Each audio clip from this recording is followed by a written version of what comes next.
Hello work වයිෆ්ලා කොහොමද ඉතින් හැමෝම මං ආදරෙන් පිළිගන්නවා මගේ YouTube channel එකට. ඔන්න ඉතින් ගොඩ දවසකින් ආයි වීඩියෝ එකක් ඔයාලට අරගෙන එන්නේ මම. මේ තියෙන්නේ යාළුවනේ මගේ පුංචි ගෙදර. ඒ කියන්නේ පොඩි තට්ටුවක තමයි ඉන්නේ.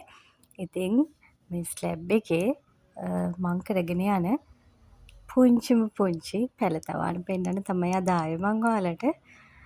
පේනවනේ යාළුවනේ ඉතින් පොඩි ඉඩක වුණත් මම පුළුවන් විදිහට මට ගෙදරට ඕන කරන දේවල් ටික වගා කරගෙන තියෙනවා. කරවිල වැලක්, ඒ වගේම වම්බටු, කෝමාරිකා, සැන්දිරි පැළයක්, ඒ වගේම නිවිති පැළයකුත් තියෙනවා.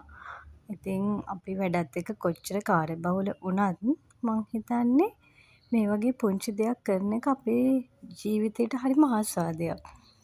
මේ තියෙන්නේ මාළු මිරිස් පැළයක්. මේක අරලා පොඩි වුණාට දැන් ටික දවසක් වෙනවා මේක මං වීඩියෝ කරලා. දැන් ඇත්තටම කරල් 5ක් 6ක් වගේ ලොකු මාළු මිරිස් කරලා ඇවිත් තියෙනවා.